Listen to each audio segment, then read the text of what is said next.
Baada ya mafunzo haya even more, sisi ndio tutakaoji-identify kama TEMESA. Sisi ndio TEMESA.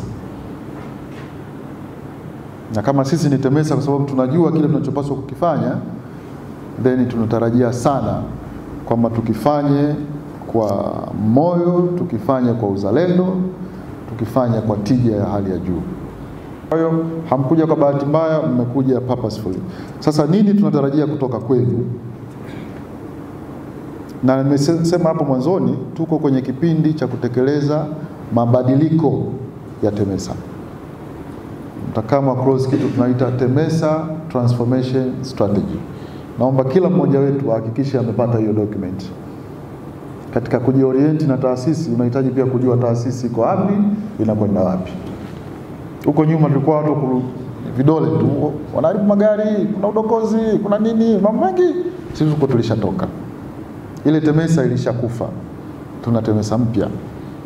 Na ni TEMESA mpya kwa sababu tuna mkakati ambao tunaendelea kutekeleza. Kwa lazima mufahamu na lazima mjump tuendelee na safari kwa pamoja.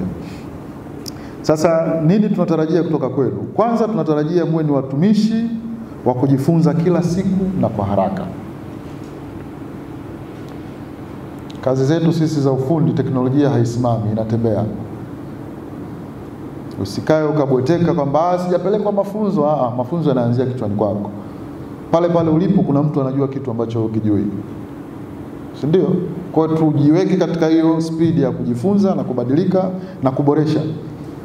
Ukiweza kila siku jiulize, leo nafanyaje bora zaidi kuliko jana katika kila jambo unalolifanya.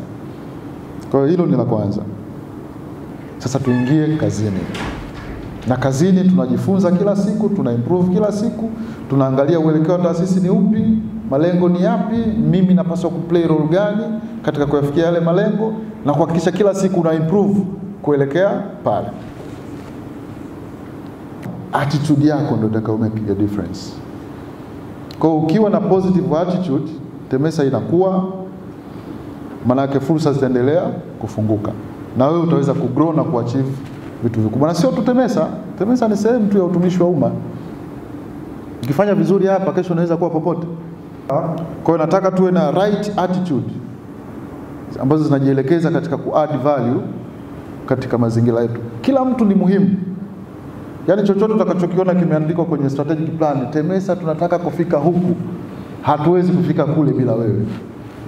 Kwa wewe ni kujua okay, katika TEMESA kufika kule, kipande changu mimi ni kipi? Hiki hapa. Then hakikisha unakifanya to the best way possible.